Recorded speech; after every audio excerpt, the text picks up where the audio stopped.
How's it going, guys? Hopefully you're all happy and healthy.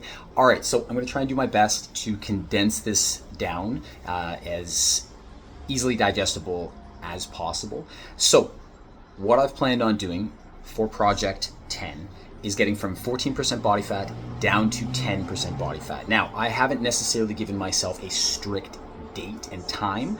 However, roughly I'm going to be following an outline of periodization of around, I would say, 2 to 4 months, depending on how quickly I essentially strip off the body fat, as well as how my body is reacting to it, where my energy level is, based on the week, and then all the other things I got going on in my life as well too. So the way I've decided to take this approach is very, very simply. So this is how I layer this for my beginner and intermediate clients, because that's primarily who I essentially work with, is a food journal.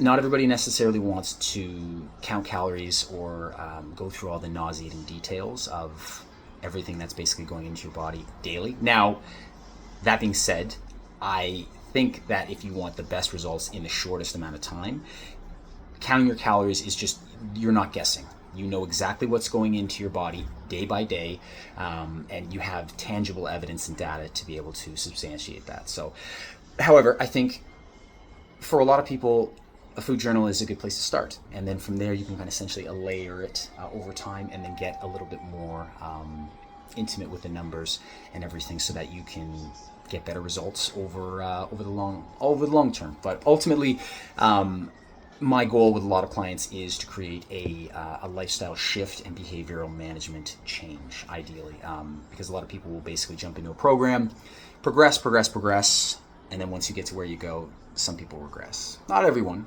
but some people. So my goal is I'm going to be uploading my food journal, so keeping track of my weight, what I ate for breakfast, what I had for lunch, snack, as well as dinner.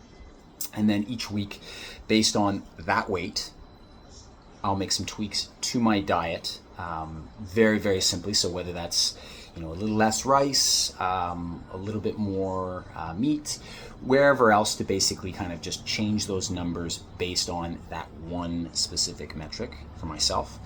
And then from there, we'll see how quick it essentially comes off. So the goal is to get to 10% and then see if I can maintain that, both from a diet standpoint as well as an energy standpoint. Because realistically, if you get to a low body fat percentage or aesthetic that you desire and you just feel awful, I mean, what's the point realistically? So but yeah, that's the game plan. So yeah, we'll talk to you soon, and I'll continue to update you guys on how that's going weekly with both physique as well as numbers. So all the best, and yeah, take care.